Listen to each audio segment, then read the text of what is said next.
Hello, friends. Welcome into the first Revved Up Livecast of 2025. Today is January 6th, 2025, and we are live once again. Showtime Bobby Chaffee.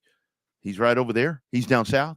I'm Rodney Rodriguez. We're in Texas. He's down south. I'm up north. We're with all of you, and we're going to talk some racing tonight. As Bobby, you and I were just talking right before the show from a chilly as hell Texas. Man, the cold is finally here. I wanted it to cool off.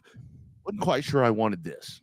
Not quite this. I don't know, man. Like it's I was watching a YouTube clip earlier last week that said, hey, look out. There's an iceberg coming to the south, and all that stuff that's hitting the right, following I-70 all the way over into DC and Missouri that crippled Kansas City yesterday and the day before. That stuff was actually supposed to hit about 200 miles further south and follow I-20 instead of I-70, but it ended up being a high. But that still don't mean that we don't, it's all those poor fans leaving Austin, Texas on Thursday and Friday night trying to get up to the Cotton Bowl to watch Texas and Ohio State. They're going to be in for an interesting ride up I-35 because that ice and that snow is going to be with them the whole way. Yeah, it's going to be something that's going to be really interesting to see. And I've had some folks that have reached out to me, about that game. And it's like, oh my God, the Cotton Bowl, it's going to be horrible. Those people, I'm like, calm down. The biggest problem is going to be getting there. It's going to be nice on Friday. It's just going to be cold. Yeah, it's going to be 72 degrees in there. We don't play this game at the Cotton Bowl anymore, which I wish we did. I really wish we did, but that doesn't happen anymore. So it's going to be totally fine. But it is, man. The travel is what concerns me, and I think around here, I think a lot of people, whether it's depending for the Texas folks that are checking in, and thank you all for whether you're on Spotify or Apple or the Texas Sports Unfiltered app, wherever you are, YouTube, Facebook, RevvedUpSportsShow.com, RevvedUpSportsShow.tv. I think a lot of people have that PTSD from the last time from 2021? Snowvid. Yeah, the Snowvid. And man, I don't think that's ever going to happen again. But that really has impacted some people because they see snow and they're like, oh, holy smoke. Well, I don't think we're going to get 25 inches or whatever we had that last time. Well, see, that year it snowed twice, right? We had Snowvid, and then the week of Valentine's, it started hitting again, right? So we had double the snow for the first time in years. It wouldn't stop. It wouldn't stop. Like it snowed one time around this time in 2021, and then we had the Valentine's Day Snowvid flood. Well, we flood a lot down here too. The Snowvid there in February, because I remember I was out a week of work because we didn't have no power or we didn't have no water. Luckily, we didn't lose power for that solid week. But yeah, we ended up had to stay snuggled up there for a little bit because it was the week of Valentine's. They had a week off, but didn't really get a chance to enjoy it. Yeah, and thank you all for already checking in on the YouTube line that is presented by Audiovisual Consultations. Great folks right there. Our lady Martha already checking in. Our man Pretty.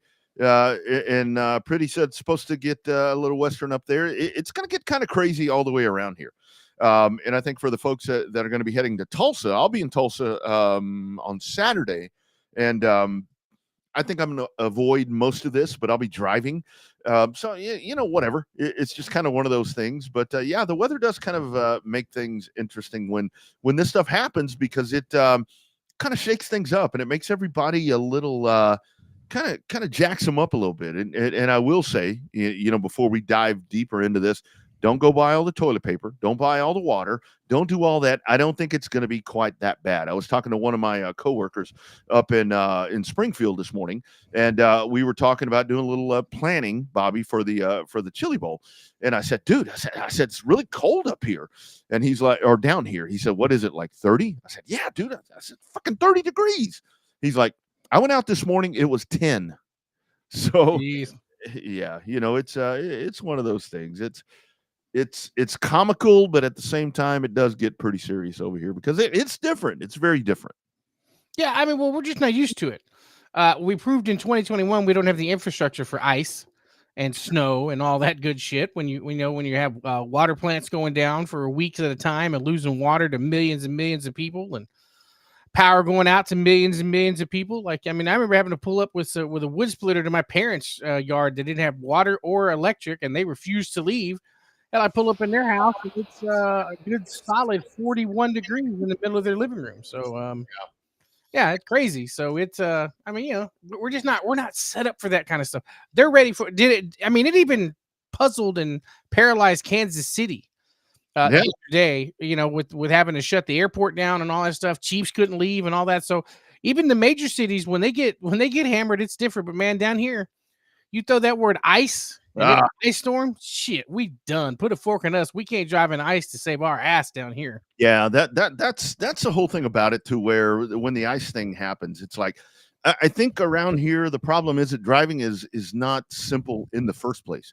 So when you throw that extra thing in there to where it's like a little wrinkle into the whole equation about trying to move around, it just makes it worse. I mean, people just kind of they can't figure it out, and that and it was so weird because that I think it was the year after that we had the snow vid here. The wife and I went to Wyoming. That's that trip that we went to Jackson Hole. And we're sitting there, and those people, I mean, it stays iced. I mean, it was in January, into January. It was like 7 degrees there. The wind chill factory, or whatever you want to call it, it was like negative, I don't know what. And they're just driving around, driving about 35 miles an hour, driving the speed limit, doing all these different things. It's like, man, how in the hell, it's totally different. It's like when the people up north come down here, Bobby, and the heat, they're like, holy shit, this is hot. And it's like 85. Like, yeah. Come here in August when the heat index is 120. Yeah. So anyway, the one thing that we did have this weekend, man, I got to tell you, I thoroughly enjoyed. And coming up here a little bit, we're going to talk to Christy Barnett, one of the most famous names that you're going to find out there out of Vado over in Arizona, as they are doing their thing out there with the Wild West Shootout, kind of on a little bit of a break right now. You had the Tulsa Shootout that was going on this weekend. I got to tell you, man, that Saturday, it was must-see TV. If you didn't have Flow, I'm sorry. Go back and find it, because you had Mr. Bell and Mr. Larson. Pretty cool to watch those two dudes get after it. They got after pretty hot and heavy, and I bet the best thing that Christopher Bell said when he got out of that car, he said, "I got 4 words for you. Thank you, Joe Gibbs." So I guess Joe Gibbs is lighting up his load and said, well, all right, you can go play around with all these other cars, I guess. Yeah. And that's really the thing right there with Christopher Bell. And I heard, I forget who it was, somebody that they were talking to, it was like Christopher Bell being back, and of course those are micros, being back in dirt track racing, I think is a really, really good thing. And there is no doubt about it. And the thing that I noticed with Christopher Bell was that dude seemed really, really happy on Saturday night. We see Chris on NASCAR race day, and even if he wins a NASCAR race, he seems very robotic. The other night, I mean, that dude was like a 15-year-old winning a hobby stock main event. Yeah, I liked his little mustache he tried to have grow in there, and made him not look as much. It made him look like a 15-year-old kid trying to grow that mustache for a fake ID. But definitely, he did seem excited. I think the racing was good, especially when they were talking about, 1 year I ran the bottom and got beat, and 1 year I ran the top and got beat, and this year I did the opposite and I won. And I mean, he beat out Larson. I mean, it's interesting. Like we always talk about, the Sirius channel and NASCAR in general only talks about the Derby and the Chili Bowl, And this year they were even talking about the whole Tulsa shootout thing. So Mhm. it's definitely moving up in the world in terms of its mainstream popularity, I guess might be one way to look at it. Because the Chili Bowl's already up there. Mhm. Hell, just think you better take you some of that. Start taking your vitamin C now, so you don't come back with the Chili Bowl flu like everybody else has when they leave there. You thought it was bad at the Derby. At least Yeah. you was outside there. Yeah, well, that's one of those things to where I'm going to be totally prepared for all of that. But it and I did see some people that I mean, Larson with everything that he does. I mean, the fact that he kind of shows up late and jumps in these cars and does really amazing things. I think that it does go back to we really need to appreciate. We've lived through you and I, Bobby. We have lived through some of the greatest drivers of all time. And you go back and we've had the fortune to talk to Mario Andretti. But you look at him and AJ Foyt and these guys that have done just amazing things in any discipline that they tried. And what Kyle Larson is doing, and I did see some people bitching over the weekend to us, wow, this guy shows up. I mean, it kind of ruins the fun. No, it doesn't. It doesn't. I mean, to watch what this guy does, to watch how he does it in the manner that he does it, to come on out. I mean, this is genuinely and truly one of the best race car drivers we're ever going to see. And the fact that he comes back and he goes to his roots. I mean, the dude loves it. And that's like I was talking about, Bill. You see Larson, I mean, Larson as well, man. When he's at these races, he's just like a jag. He's just a guy. I mean, he's just there. He's just there. Well, I think that people forget that he's a week off of winning all that money there in Australia Mm-hmm. or New Zealand or wherever the hell they were down under. And so, I mean, I think that the fact that he went from racing the sprint car to racing the midget and the micros and stuff like that, I think that's awesome. It shows his versatility. But you mentioned guys that have Indianapolis 500 winners, AJ Foyt, Mario Andretti. Yep. Also got official, one of the worst kept secrets in racing the last week or so, is that Project 91 is back for Trackhouse and that Helio Castro Neves is going to be driving the 91. I think he'll make the 500. I think that there's enough speed there, but I mean, it definitely a little bit more buzz than when they announced that Mike Wallace was going to come and rejoin the race. So no, I saw that and I was trying to be just as nice as I can be. I mean, and that's a good thing right there where you have the tie-in with the Wallace name and Kenny and Rusty and all that. But I mean, I hate to say this, but who cares? I mean, yeah, great. I mean, and like you said, I would say that both of these guys, whether it's Elio or Mike Wallace, I mean, odds are they're going to make the race. I mean, it's hard to miss the race now. I mean, I think that's going to be the bigger story if one of these guys can't make the race because this whole system is set up, and that's part of the charter thing to where the shit's all going crazy. The bigger question that I have, with this, because the new charter thing that came out, I think they modified some of that to where, some different stipulations and so forth. What the hell's Truex going to drive? I mean, I thought Tricon. Is that what he's doing? Tricon. Oh, to open an uncharted car for Tricon. And Cup that's Series debut for Tricon. And that's a satellite of Gibbs, Toyota. Well, it should be, yeah. I mean, that's the truck. That's the Truck Series Toyota factory team. So. Oh, that's right. That's It's JC's truck. That's exactly right. Yeah. So that's been solved. But yeah, it's all good. I mean, with that kind of news, but I think that just kind of overshadowing everything over the weekend was that you had these really, really cool races. We can talk about Dillon coming up in a little bit. I actually had reached out to our man Boo Carlisle, who I thought may be joining us to talk about the New Year's bash that went on over there with the street stocks at Dillon, but he kind of got roughed up. He probably still recovering. Still got his bell's still ringing a little bit from getting his bell rung down there. Yeah, he declined. He was like, man, some other time, if at all possible. I'm like, dude, that is not a problem. Also, did have set to join on the program our man Jamie Call, who is one of the driving force of the Texas Independent Racing Group that has revitalized and renewed the legends in Texas.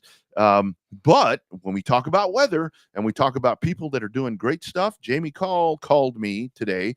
He's like, dude, I can't. He's a pilot. He's a pilot, for crying out loud. So yeah, he can't join us either. So that's okay. That's interesting. I mean, that's got to be an interesting going from what was it? Jim Knives, remember him in Houston? Yeah. The modified guy had a couple of plane travel airline companies that he owned. Mhm. Said he was flying in the sky the day of 9/11. Said it was the most freakish day of his life. So Oh my God. yeah, I can only imagine what that'd be like. That's I can crazy. only imagine how that felt for him. But so anyway, it's just a lot going on. Weather is going to be an issue for the week if you're here in Texas and in this whole region. I mean, it's kind of Hello? across everything. So let's go diving in. Let's go to the hotline for the first time tonight, and very excited here. We've got a bona fide superstar on this hotline tonight. We've been talking about with Flow Sports, with everything going on there at Vado over in Arizona with the Wild West Shootout. And this is a name that is going to be very familiar to many of you folks if you follow that racetrack, if you follow that that event. Man, we are super excited. We welcome to the Revved Up Sports Show. It is our friend Christy Barnett. How we doing, ma'am? Doing great. How y'all doing? We are doing awesome. How's the weather over there, Miss Christy? It's pretty clear right now, but the temperature's dropped a bunch. I think it's going to snow. Oh, Nice. I love it. Christy, thank you for taking the time after a busy weekend happening out there. Before we dive into everything that you have done, because a lot of this, I want to talk about you because you are so accomplished. Let's talk about that that Vado racetrack out there. Kind of give me some history on that, how it came about. A lot of people have a really special place for that racetrack. Yeah, it came about when it was about a year or two before COVID, and Royal had a racetrack in Las Cruces, New Mexico, and then we had one here in El Paso, and he was partners with us in the one in El Paso, and then COVID came along, and that just sort of everything just sort of slowed down, and the city out here in El Paso started giving us a hard time about putting in new septic systems and all that stuff for the neighborhood. So we just sold that racetrack, and then Royal was at the fairgrounds in Las Cruces, and they didn't really want the racetrack anymore, so they shut that down. So he built this brand new track out here between El Paso and Las Cruces. That's awesome. And it's absolutely first class. I mean, it's like a NASCAR track. He spent a bunch of money on it, and it is state of the art, first class. That's awesome. yeah, I've driven by there before. I haven't got to go to a race there, but even from I-10, that place looks like a show palace for sure. And then some of the different videos we've seen on social media with some of the press boxes and some of the different stuff. So talk about the racing over there. There for a long time, El Paso had some really underrated racing. I guess because it's so far out from the mainstream, racing in Central Texas and the Valley and, even the Houston and Corpus areas. Talk about that racing over there for a number of years. There's got to be a lot of really competitive guys and gals like yourself that came from that general area. Yeah, it's really funny because there used to be, we could race 3 or 4 nights a week in the area, and then everything just sort of went away. But there's always been a lot of talent come out of these two cities right here, Las Cruces and El Paso. And we had to always travel to other places to, get to go to bigger races.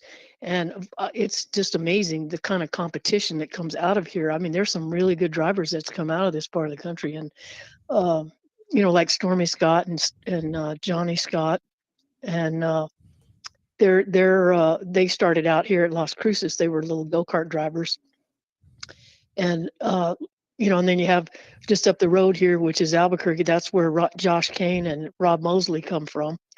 And I mean, in this whole area, just within 175 miles, there's a bunch of good drivers that's come out of here. And over the last 50 years, I can't even remember. My brain doesn't work good anymore, but there's a lot of good ones that's come out of here.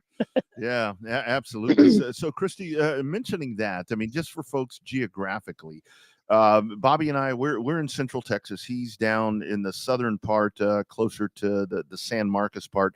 I'm closer to Austin, a little north right there. Talk about the geographical part from El Paso to Vado. What is that mileage wise? Because I know for me, El Paso's a hell of a long way. How about that difference right there for you to go to Vado?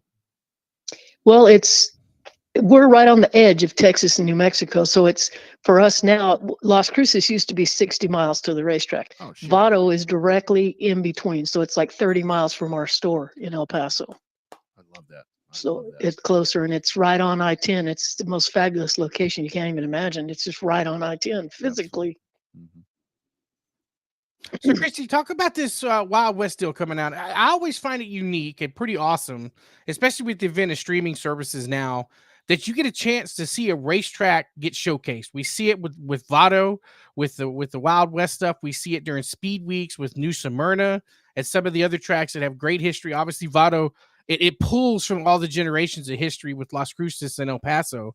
But how cool is it to have that event be showcased now for a national audience to see? Like you said, you get noticed. You know, it's those 15-year overnight sensations. You just have somebody watching, and all of a sudden, here comes this new group of fans, a new group of drivers that out of the blue, they've been running there forever, and now all of a sudden they're bona fide superstars thanks to a streaming service. Right, that's exactly right. And it's funny how, you know, how you can be known or not known. And you're known in the racing community, but in the regular public eye, because nobody really knows about it. This place is so it's so new and modern, and just having the caliber of the race car drivers that come in for this Wild West shootout's unbelievable. And they're now, this is they got race of the year in the late models twice for the race of the year. And I think they're in the running already because the last two nights it's been awesome barn burners. Oh man. With those late models, you know, and the other classes, the A mods and the X mods, they've been doing the same thing. It's been like right down to the wire. How great is that? I mean, because I think that this race has always been something really, really special. But now, like Bobby was talking about, Christy, with the enhanced eyes on it, you know, with flow and the different stuff. How great is that to be like kind of you were on the beginning stages of all this, to see this thing blow up, and you're still out there as competitive as hell. How great is that for you as kind of one of the pioneers to watch this thing just blow itself up and really be a really badass race in this country? Well, I think it's great. I mean, we had that racetrack and we know what it's like to have a racetrack, but this is just it's another level. It's I mean, it's like literally, it's probably, akin to like if you go to the Cowboy Stadium in Arlington. You know, it's I mean, that's supposed to be the gym of the gyms right there, from what I understand. And this one here, I think it's rated like one of the top like 4 in the nation for dirt tracks. And I've raced in a lot of places. I've raced all over the country, and I mean, it's, Vegas is nice, that kind of thing. And this place is nice. It's right out in the middle of the desert, and you don't expect to see something like that. But I mean, Royal's just done a fabulous job with it. It's incredible. Absolutely. So let's talk about your racing stuff right now. Obviously, you've raced a lot of different stuff, from super trucks, X mods, A mods. Some of those are different terminology than what we're used to on our side. Like, the difference between like an X mod and an A mod. Which class are you specifically more fun running in, and which one? And describe it for us that need a geographical lessons on the name of a racing class. Well, for me, I don't care if it's a wagon. I'll drive anything. I've driven late models. I've driven stock cars. I've driven them all. But right now, I'm running those 3 classes, and everyone knows what the A mod is, and it's that open wheel kind of strange looking vehicle. And the B mod is the exact same thing, except for it's a clamped up rear suspension with a limited motor. And some of the sanctioning bodies, depends on what you run. They make you run a 2-barrel carburetor or a 4-barrel carburetor with certain kind of motor packages, but they're limited motors and they're clamped up rear ends. So it's not a 4-link suspension like the A mod. A mod is based off more like a late model suspension. Yeah. And they're fast though. They're pretty quick. They're almost as fast as the A mods. And then the trucks they're basically identical to what the Craftsman trucks are, except for they run on dirt. Wow. And then they're limited to like a 360 cubic inch motor. And they're on the same kind of American racers like the modified. So they're just little 8-inch tires, and you run 4-barrel carburetors, but those little dudes will get around the track too. They're fun to drive. Yeah, I've always said I love the fact when you get a big horsepower package like that with a little bitty tire, that really makes it sweet when that starts happening. Christy, I mean, with your career, I mean, it has been so many. I saw the list of tracks, and of course, here in Texas, just all across everything that you have done. But I really want to ask you and hone into one of the things that as I've been working to talk to you. Tell me about this Bonneville Salt Flats thing. When you start hearing that, I correlate that with names that are, the names are infamous and famous that have done this. Tell me a little bit about that. That had to be really, really cool. And you're the swiftest lady that has ever done that. Yeah, that was interesting. There was a guy here in El Paso that he had a car collection, and he had he had Jeff Gordon's car and one of Ernie Irvin's and John Force. He had all these different cars that he had in his museum, and he was always big time into racing. And he had a NASCAR that had a buddy that had a Busch team, and they had a car that they wanted to field at the Indianapolis 500. I mean, at the Brickyard 500. So they got together and they hired the first year they had Jeff Bodine drive it. Bodine. And all they wanted to do was qualify. But what they did was they brought the car to El Paso, and then they graphicked it up with sponsors and everything. And then they had people that wanted to donate like $10. They could sign the car, and it was going to be fielded at the Brickyard 400. So they raised a lot of money for sponsorships and stuff doing it like that. And the first year, the motor blew up. So Bodine didn't qualify. So the second year they had Chad Chaffin. I don't know if you remember him from the trucks, but he came down. They did the same thing. Well, he actually qualified, and he made the Brickyard 400. And so then the next year after that, they decided that they didn't want to do it anymore. They wanted to do something different. So I get this call one day out of the clear blue sky, and they say, "We want you to drive this car at the Bonneville Salt Flats and try to set the land speed record." Holy shit. I was like, "What?" I was like, "What do you?" I said, "I turn left. I don't go straight." And I said, "Besides that, why don't you get, like Ashley Force or somebody that goes 300 miles an hour all the time to do it?" And they said, "No, we want it to be a local person, and we want it to be female, and you're the only one that we want to do it. And so will you do it?" So I thought, okay, I'll do it. So we got the car down here, and it ended up not being the actual car that they drove at the Brickyard 400, which I didn't know because they told me it was going to be that. Of course. But yeah, it was like a display car. It was one of AJ Foyt's display cars, and it hadn't even been started in 12 years or something like that. But anyway, we worked on it. We had different events around town. They called it Race El Paso, and the entire city got behind it. And people paid to have their names on the cars. If you look at the pictures, do you see all the decals and everything? Those are all sponsors. Yeah. And all the money that we raised we did it for a child literacy charity called Avance. So all the proceeds went to them. And they got a grant, and it got matched. So they got a bunch of money. And so we go out there, and I'm like, I thought, man, when I got out there, I thought to myself, you must be nuts. I mean, you've never gone that fast before. You don't know what you're doing. You have to go through all this rigmarole to do it. And I had my service rep from Harley Davidson was in love with the Bonneville Salt Flats, and he had been since he was 5 years old. And he was about 65 or 70, and he wanted to go. And he knew everything about it. So he could tell us what kind of gears to run and do all that. So we went out there, and we didn't even know. Well, when we left, we didn't even think we were going to make it because it had the wrong size push rods in the motor, and it had lots of problems, let me tell you. And we got out there, and it had a Detroit locker rear end in it. Oh shit! Which was not conducive to that. Yeah, and, right.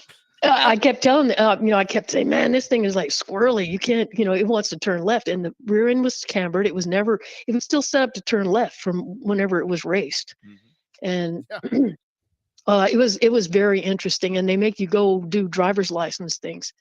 And you have to go through these tests. And then the last driver's license thing, you have to pull a parachute, which I was like, oh my God, Like, what is what? this? Yeah. Well, that actually it was fun. It ended up being my friend. That was fun doing that parachute thing. But Yeah. they're very serious at Bonneville. Have you ever seen a movie called The Fastest Indian? I have not. You have got to rent that movie. That's the best movie ever made. Yeah. It's Anthony Hopkins, and it's about the Bonneville salt flats, and it's a true story about a guy that set a world record. And Bonneville is exactly like that. But anyway, we did it, and I spun at 200 miles an hour, and and then I went out there and did it again, and I was on a world record run. I would have had it, but right kind of towards the end of the run, I saw the quarter panel coming around. And I thought, oh man, you can't just dump the gas because you're going to spin. So I just eased out of it, and I lost 10 or 12 miles an hour right there. And otherwise I would have had the world record right then. But I lost all that mile per hour, and I came through the trap at 208. But I still got the fastest woman in the NASCAR. And the record that was set, that record is by a professional record setter that's sponsored by corporate sponsors. And the car that he drove was not NASCAR legal. It was all aero taped up, dynamic, and it was on ribbed tires. I had the stock NASCAR slicks on mine. And I mean, it wasn't apples to apples at all. So as far as I'm concerned, I got a new world record, because it wasn't that easy. People think that's easy, but try it on those slick tires on wet salt. And I have to ask you, I mean, is that the highlight of your career? I mean, with all the dirt mod wins, I mean, you've won 10K. I mean, you've done all these different things. And what I really respect and love about you is that you've done all these things. When they say the lady that has won $10,000, I don't give a shit. You have won $10,000 for a dirt modified race. I don't care if you're man, woman, dog, child, cat. I mean, that is something that not everybody gets to do. Is that with the salt flats, is that the highlight for you? Because I can't imagine strapping into something, especially on the shoes that you're talking about, and just going only 208 miles an hour. Well, I have stories. I have stories that nobody else has. And and it was once in a lifetime opportunity. And I have a picture. I know I have to be the only person on the face of the earth that has a picture of a NASCAR with a parachute out behind it. Oh my God. I literally have that picture, and it's me, and it's like, I lived it. I lived that whole thing, and it was worth it. I mean, and they called me and they asked me to do it the next year, and I told them, well, you'd have to get another car because I ain't doing that one again. Yeah, but so I didn't do it. Oh, and I was gonna go make another run. At the end, we were having trouble making the thing run. It wouldn't go over 7,500, and it ended up being the air cleaner was pressing down on the venturis on the carburetor, so it wasn't getting enough air. But anyway, I sent another guy out just to try to air it out to see, we could try to figure out what was wrong with it. And when he went out, he blew the windshield. The windshield blew out of the car, and he spun around and he almost flipped. And anyway, it blew the windshield out, and we didn't have another windshield, so we didn't get to do it anymore. I didn't get to do it anymore. Wow. But amazing. Yeah, it's I've been so blessed. I've had a lifetime and a career that I could write a book. My husband and I have done so much. Yeah. My husband is racing 3 classes out here, and in July he'll be 90 years old.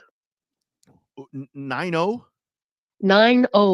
What? Wow. And he races X mods. He races X mods, trucks, and stock cars, and he can still win. Wow. He's not your normal 90-year-old guy. Amazing. Amazing. Wow. That's crazy. Yeah, we've been married for 45 years, and we've been racing for 45 years together. I love it. And we'll just do it till the day we die, probably. Absolutely. So, Christy, last week on our show, we had a 14-year-old girl that was racing, a young lady, girl, whatever, to be proper about it, right? So she was running the Tulsa Shootout. for the very first time. And what we had mentioned to her is that, back, Rodney and I are old enough to know back, you very rarely had, women racers there racing with you, whether it be on a national level or a local level. Now, modern day, move forward to today, you've got, potentially one young lady or one female per class, sometimes two, depending on what track you're at and what it is. Were you having any pushback on that when you first started? Is it something that you've noticed over the years being somewhat easier for the new group of young ladies to come in and race? There was absolutely zero when I started, I bet. not in the dirt track racing anyway. And I raced flat track 3-wheelers, and those were at 100 miles an hour. And I drag raced Harleys, and I did motocross racing and all that. And when I was the only one for many, many, many years. And I think the female population back then were thinking they couldn't do it or something. I don't know, but I've always been the kind of person that tells everybody, do what you want to do, just do it. And when they start out little kids, there's a bunch of them now that were just little kids when I started, and they race now, and it's because I helped them get over the fear of doing it. Yeah. And now it is, like you said, they're everywhere now. I mean, you couldn't count 5 on your hand in the nation when I started. And like I raced in Mexico for 11 years, and there was no female racers. And I mean, you should have seen. I mean, they treated me like I was the president of the country. I bet. And they still do. They still do. They come over here now, and they come over to Vado now and watch, and they all these people, oh, you remember me? I was 5 years old, or I was 3 years old. It's like, no, I don't remember La you. Chica. But, You're La Chica. but they're still fans. They're fans for life, Wow. That is amazing. And Christy, how great is it for you, the fact that this amazing career that you've had over 40 years of doing this and every different discipline that you can think of? I mean, like you're talking about, I didn't know about the motocross part. Let me ask you about that. So because we lean heavily on motocross around here. Motocross, when you jump over to racing dirt or pavement or whatever, when it comes to car racing, motocross or dirt bikes, whatever, that right there was the first that's the first extreme sport. I don't think people realize how hard that is. Well, as a rule, if you interviewed a bunch of really good race car drivers, I guarantee you 95% of them came from a dirt, like some kind of a motorcycle racing background. Motorcycle racers just make good car racers. I don't know what it is, but that's just the way it is. And I mean, I like flat track and you remember the 3-wheelers, right? Absolutely. They banned them from the, I mean, I was racing those 100 miles an hour on flat tracks. And people ask me to this day, well, weren't you afraid to, aren't you afraid of driving a car? And I'm like, are you crazy? After I raced a 3-wheeler? Nothing. That's like nothing. I mean, you have seatbelts. Yeah. You have a cage. You have all that kind of stuff. No, it's like, no, it's not scary at all. And yeah, it's really progressed. I mean, everything has just progressed, and I'm so happy that, like you were talking about the females and stuff. I'm so happy there's a bunch of them now, because there wasn't before, and they're younger and younger, and there's some really good ones coming up through the ranks now, and I'm really glad to see that. Yeah, no doubt. Oh, sorry. I was actually doing reconnaissance work on the show. I did want something really cool, and I Googled you, Christy, and I got to say, it's pretty awesome. All the cars you raced, all the stuff that it shows, that's pretty cool. When you Google yourself for lots of good things. But so when it comes to the shootout, as any racer knows, they don't try to go finish second. Is that your goal? Is you just dominate all week when it comes to the shootout and at the home track, or is it? Do you get? Are you experienced enough where you're like, well, sometimes a good night's a top 3 because the track may not come to us? I mean, what's your gut telling you for these next couple of races coming up there at Vado? Well, first of all, you got to finish, and that's hard to do sometimes. Based on like the weather because of the track conditions or the cars, it's always a 50% chance that you're not going to finish the race because of something. Like last night, I won the B main. I mean, in the X mod, I was winning the B main with like 3 laps to go, and I was winning it. I mean, it was won, right? Mm-hmm. And they threw a yellow flag, and under the yellow flag, my motor blew up. Oh shit. So it was a bummer because I want to shoot the guns at the Wild West Shootout, and I know I can get I've had things happen. I've been in the position where I had an A-mod race one time, and it was just circumstance that cost me the race. And I want to shoot the guns, Yeah. My whole goal in life is to win. I don't want to be second, but I've done it so long now. It's like water off a duck's back. It either happens or it doesn't happen, and I'm not going to lose any sleep, But I want to do good. Yeah. And with the caliber of drivers that come to this race, it's hard to even get into the show. Those B mains are like features, I mean, it's hard to even make the show, and much less win. But I think I stand about as good a chance as anybody else. I think you do too. And I mean, how great is that for you? Because after all the years, I like to call it tenured. I don't like to say veteran. I don't like to like myself. I race a lot of years. I don't race very often anymore. I'm more focused on this and other stuff. I'm tenured in racing. So how great for you that when you with this event, I mean, that you get out there because, like you said, a B main, whatever. That is an A main at every dadgum racetrack around the country, that you still get out there with all the young talent. And I don't care, again, like I said, male, female, that you get out there and you're still beating them. How gratifying for you, Miss Christie, that you can still do that right now. I'm just blessed that I can do it, and it's just fun. I mean, I have so much fun doing it. That's why I said I don't care if it's a wagon that I drive. I mean, the whole experience of it, and I'm just an extremely competitive person, and I'm not going to give it up. It's just like my husband. He's the same way. I mean, and I'm not as old as he is, but I'm not no spring chicken either, and I don't let that get in my way, So, and it's funny racing against young kids. It really, I mean, there's one that was there last night that he's fast. I mean, he's fast, and he's 15 years old.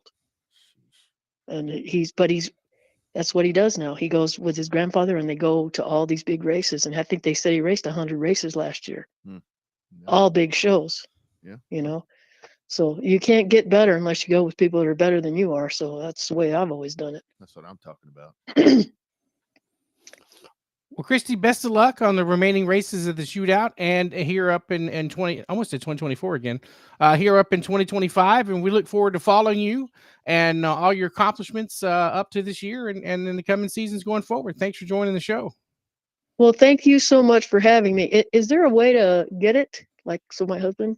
Yeah. I'll send you a copy of this once we're done. It's on YouTube and a bunch of different places. So I'll get this sent over to you. I'll actually clip your portion right here so you don't have to listen to all the other BS that we've been talking about.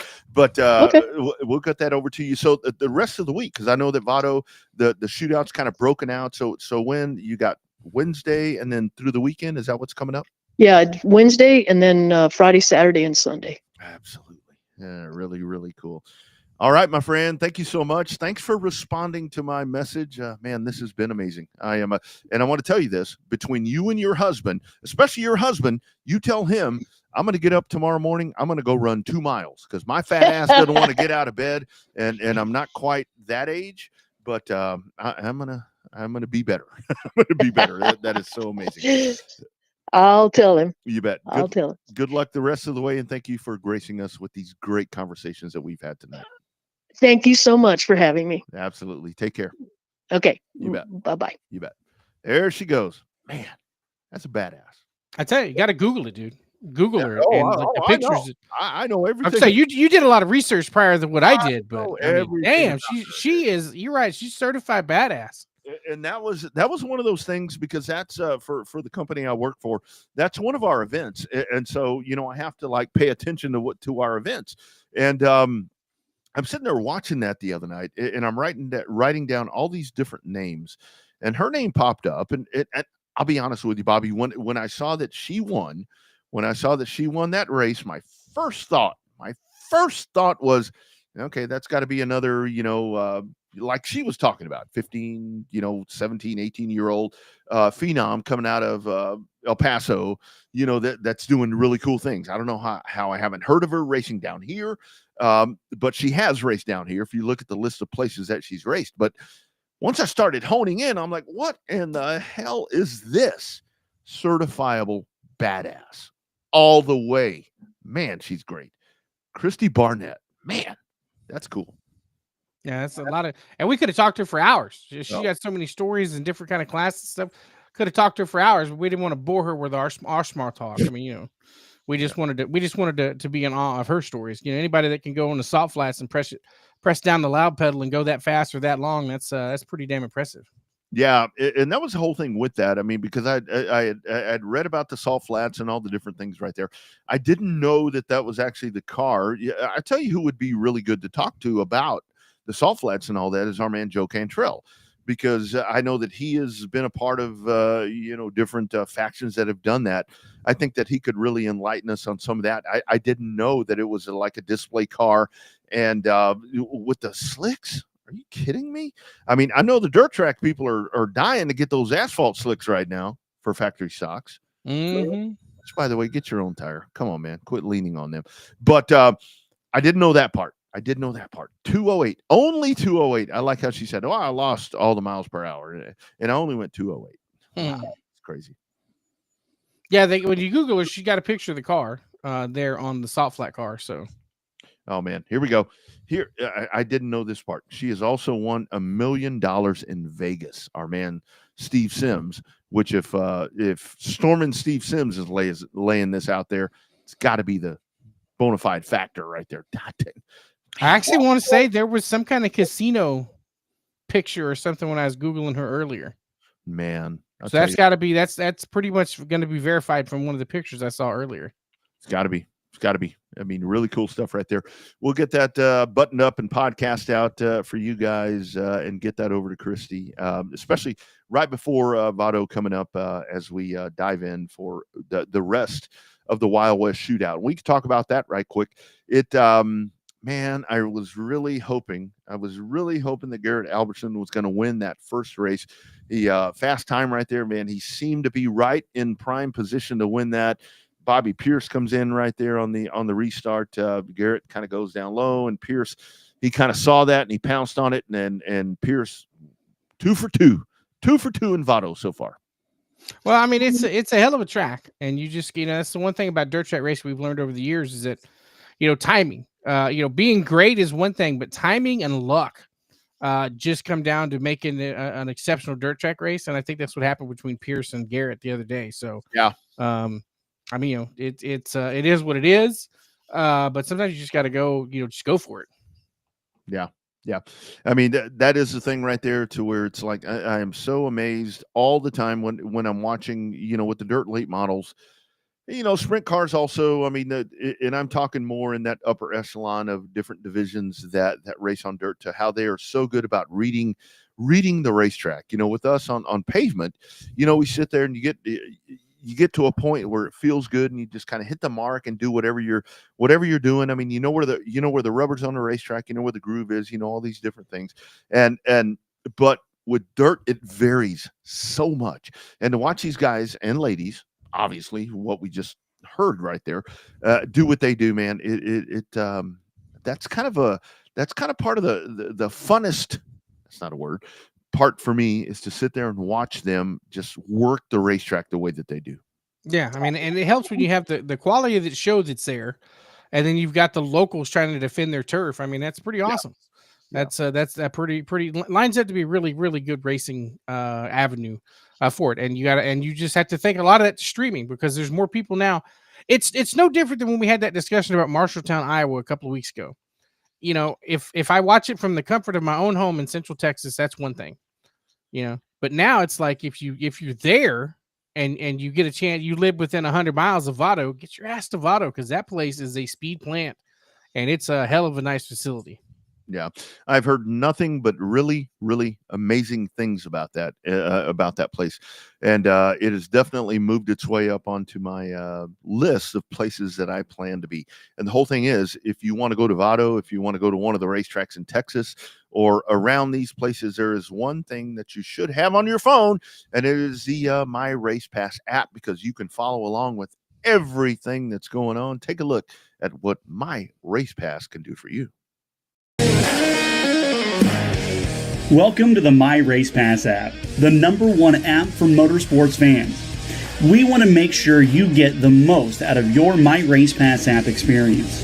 With your new free account, you can use the My Race Pass app to see race day information, including event entries and official lineups and results for over 600 organizations across North America. You can also see track information and purchase online event tickets for select tracks. With your free account, you can also search for a track or series on the My Race Pass app and favorite their profile to receive news and race day notifications on your mobile device. To see more information and to see which app subscription is best for you, be sure to visit getmrpapp.com. My Race Pass, the ultimate. You damn right. Download that thing and have it with you when you are at the racetrack, and you will know everything that is going on. My studio here, which, Bobby, you won't believe this. So yesterday, we were trying to, Tracy was home and she was doing some, I wouldn't call it spring cleaning. I guess I'd call it January cleaning, doing all these different things. I had never cleaned this studio from the time that we put it together. So I actually came in here and did some deep cleaning and was looking around at how it's evolved and all this stuff. And it's evolved because of our man, Tom McKay at Audio Visual Consultations. You see it right here behind me. If you're outside of Texas, avconsultations.com. This is the man to check in with. They're going to hook you up with some really, really cool stuff when it comes to your video and sound needs. A word from our man, Tom McKay. Hi, this is Tom McKay with Audiovisual Consultations. Today's home electronics can be a bit daunting. My company has spent the last 36 years making sure they are not. For those of you who have not experienced our services yet, we'd like to invite you to give us a try for all your home electronics needs. We carry all the major brands of televisions and stereo equipment at prices you can't find in stores. And we come to you. There's no need to leave your home to find great pricing and incomparable service. No traffic and experienced sales geeks or pushy showroom tactics. We believe in having some fun and dreaming big. You have a dream for your home entertainment? Let us know. We can make it come true. And we are always there to help after the job is done. We cultivate clients for a lifetime by treating everyone like their family. No, not those family members. I'm talking about the ones you actually like. So relax, hug your kids, make love to your wife, and smile. Then, when you have a moment, give us a call at 255-8678. That's 512-255-8678. Or online at avconsultations.com.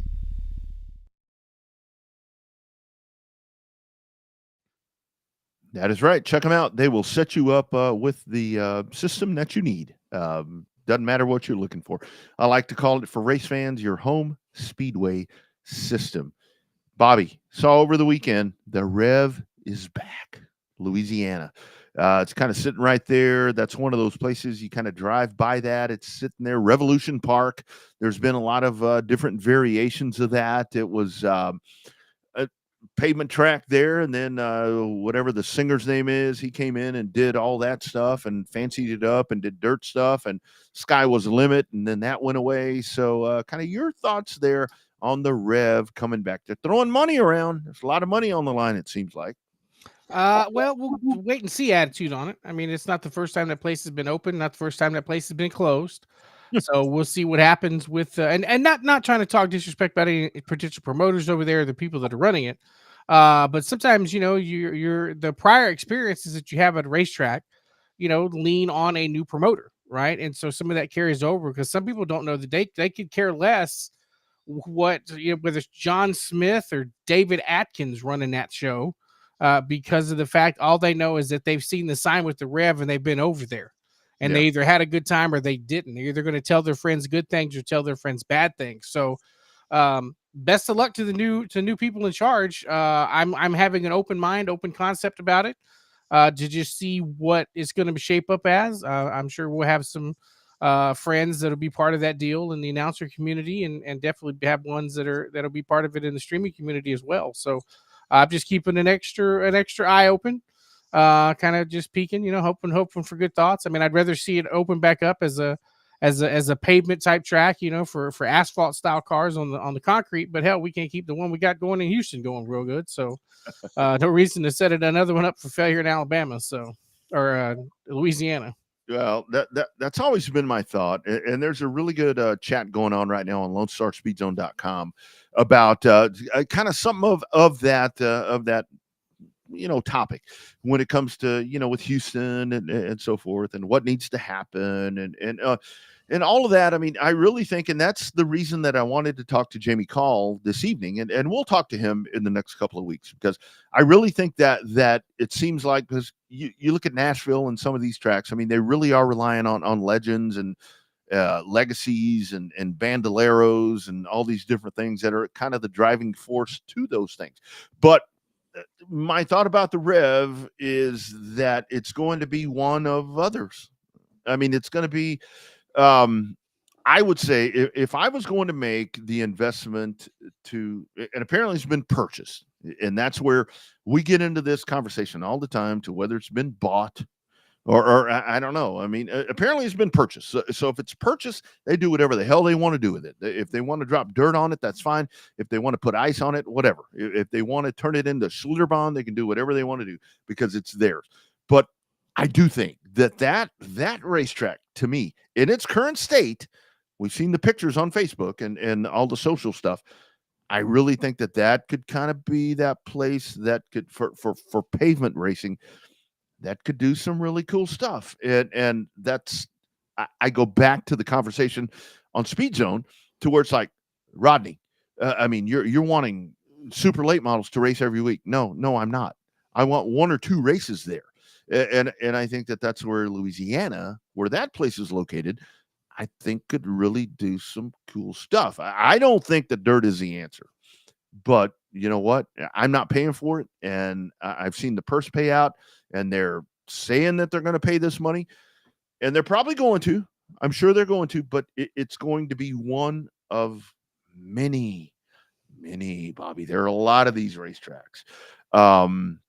Do something different. Do something different is my thought. To your point, do something different.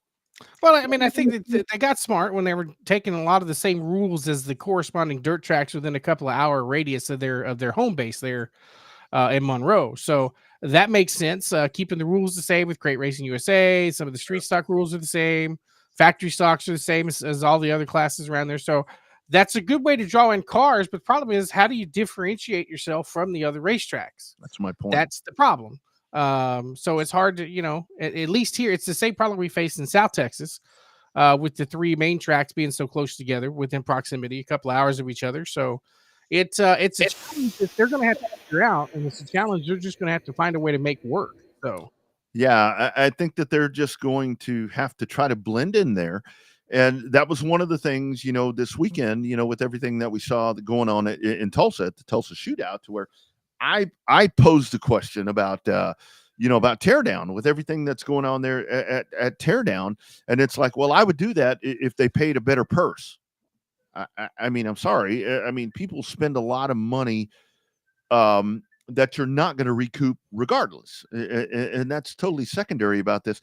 I just think that this place would be better off being a pavement track, and that's. I don't know, because like we've talked about on here so many different times, and I don't say that because I think there'd be a massive influx of people coming to race sportsmen or pure stocks or trucks or modifieds or whatever from Texas, Alabama, Mississippi, whatever. But I do think that this could be that central location, because you look at Modifieds of Mayhem, they don't want to come to Texas. They don't want to come this far. I think that you would be better off there.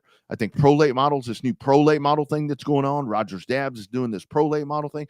I think that that's a better location maybe than Texas. And no offense to Texas, because I'm all about making HMP work, or HMS as it's been called. But I don't know, man. I would love to see it stay pavement. yeah, I mean, it's a catch-22.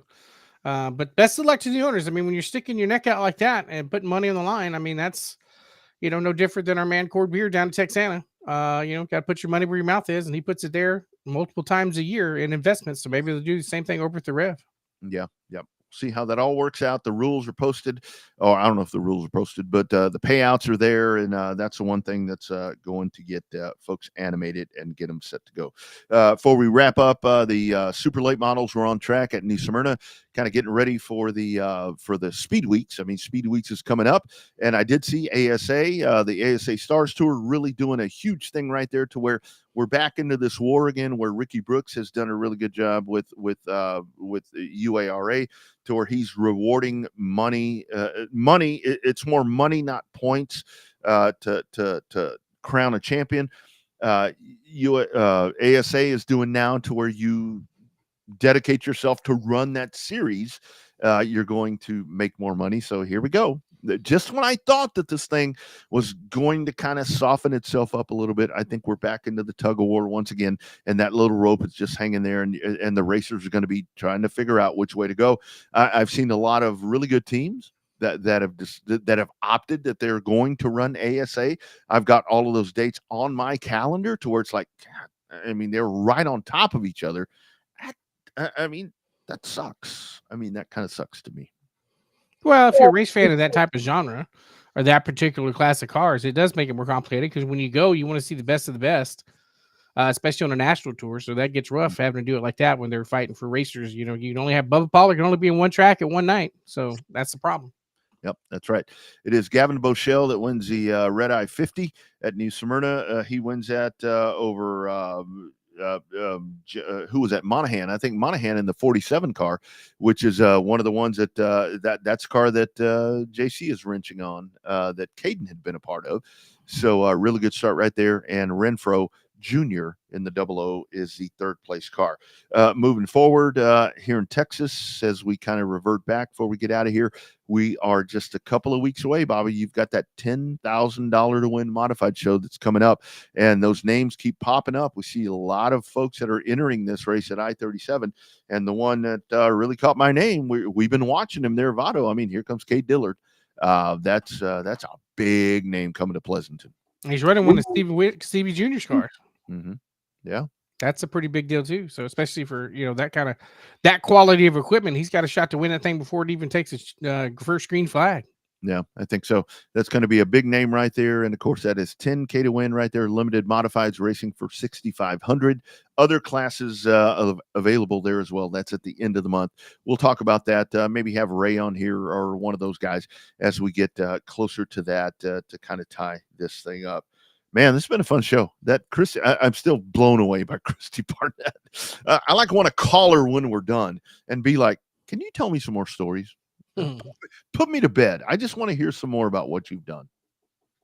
Well, I mean, that's what you call fandom there. So sometimes you get into being a fanboy sometimes. So that's okay. I do too sometimes. So it happens from time to time.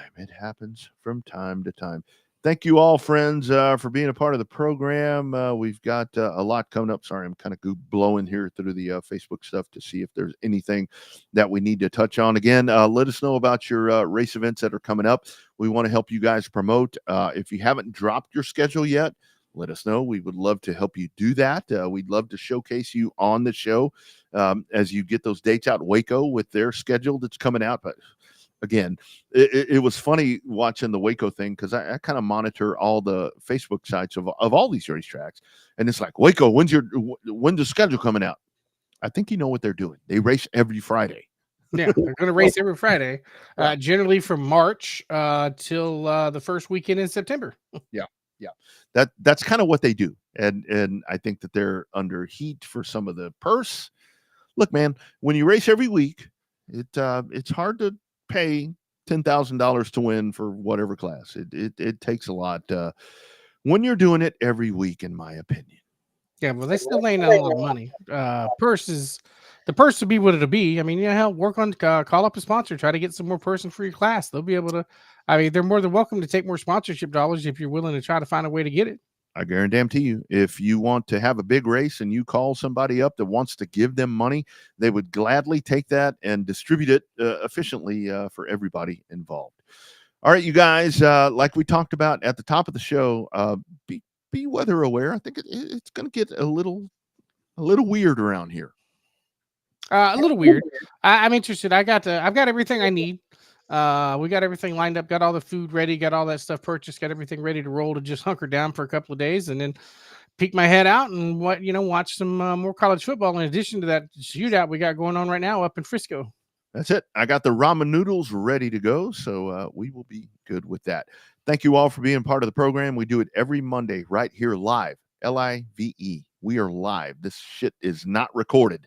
So you guys check in with us. We strive to give you guys great content each and every Monday right here on the Revved Up Sports Show and the Revved Up Livecast. Bobby, final thoughts, my man? Everything okay on the... I know you've been going through a lot, so I worry about you and hope the best for you. Yeah, he's rolling with it. Yeah. Try to get a sense of normalcy, hanging with some Bobcats up on Friday night there in DFW. So There it is. it's got to spend a little time with some drunken Bobcats. So that was a little bit of fun, kind of somewhat of a sense of normalcy. So Yeah. it ended up being a little bit of fun. Yeah, that will always take care of that. How about my man from Vandegrift? Were you blown away watching that guy? So was he a receiver or what? He was in the secondary when he played at Vandy. There were it's a long line of quarterbacks that have played for Drew Sanders over there. That dude never cracked a snap on the varsity level for Vandy. And when I saw Mestamaker, I'm like, Mestamaker? That dude was a cornerback. But hey, the people around us couldn't tell. They realized like, hell, that ain't even the starter. They're like, what? Yeah, 442 yards for that dude. So yeah, really. He made it interesting there towards the end of the game. That was for sure. It did. It was a good contest. But they didn't run out of beer. They ran out of certain brands of beer, but they did not completely drink the stadium dry this time like they did last year. So I bet they had plenty of Miller Lite, didn't they? They ran out of Trulies and something else, some other mainstream beer, like Coors Light and stuff like that. They ran out of the couple of the mainstream. So I think they had some Modelo left over and stuff like that. So it wasn't a complete sellout like it was last time, but they were starting to run out. I love it. All right, you guys, we'll do it again next Monday. Showtime, Bobby Chaffee down south. I am Rodney Rodriguez up north in the frigid state of Texas. You all be safe. Keep checking in. RevvedUpSportsShow@gmail.com. Hit us on the Twitters, on the socials, everything. We'd love to talk racing with you. Back next Monday, same time, same place. You guys be well.